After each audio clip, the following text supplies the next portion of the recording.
Hi and welcome back to my channel. My name is Nyambura and this is 100 on Books. Today I'm going to be talking about the bracket one book I finished in the week ending 14th April 2023. This week was one of those weeks, hey, like, no one can say I didn't try. I tried. I really tried. But also something happened in my life this week. So I thought I was going to read a lot because of Holy Week and like the break from work into Easter Monday, because in Kenya, as with some Commonwealth countries, we get the Monday after Easter off. It's generally called Easter Monday, but it's like basically it's a bank holiday after Easter Sunday. So I thought, like between that and the Sunday and the Monday and so on, I'd get all of this reading done and I'd be able to report more than one book. But what can I say, my dears? I did more reading over this last weekend, so basically the weekend of the 15th and the 16th, than I did during the entire week. And this is maybe the longest preamble I've ever had to talking about the book I've read. But also, as I said, another thing happened, which was that I recently got a Switch, and like it was just one of those early days of having a toy when you're spending all of your time playing with that toy instead of, I don't know, reading the books you're accustomed to reading and stuff like that. Yeah.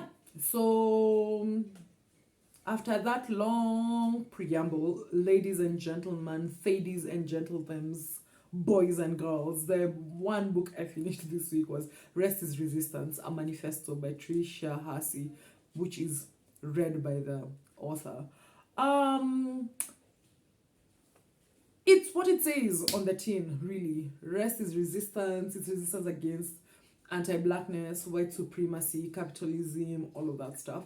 And I think I mentioned before on this channel that one of the things, I live in a community, one of the things I've wanted to do in the recent past is to read more books that tackle rest and how to rest better, how to rest effectively, how to sort of like think about a philosophy for oneself around rest and how one approaches rest.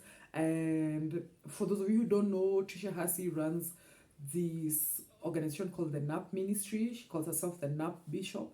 And so, like, she really preaches, and I don't use preaches casually because she comes from a very Christian background and a very Christian framework, but she really preaches the importance of rest as a bit like recharge oneself, to renew oneself, to have room for imagination and possibility and so on. And one of the things I love is how much she rejects this idea of rest as a portal to further work, further productivity and so on, which is generally how rest is often spoken about in capitalist like states. It's basically like, oh hey, rest, getting your 8 hours of sleep so you can wake up fresh to go to work, or to be able to be a good taxpayer tomorrow and stuff like that. And it's like, how about no? And for me, it was very, I don't want to say jarring, but the first time I encountered her work, it was very revolutionary. Like,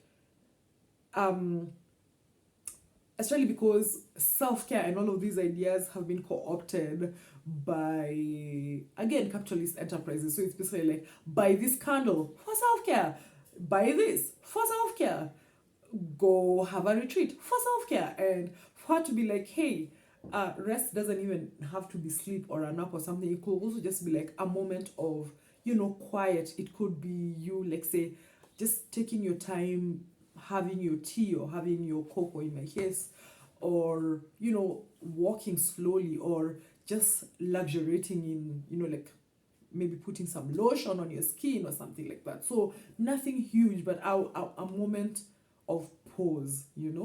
But again, this book is a manifesto, TM. So at a certain point, it's just like, we got it. And I'm not saying this like to be mean or whatever, but it feels like there's a book which I spoke about earlier this year. What book was it where it was like, could have been a blog post?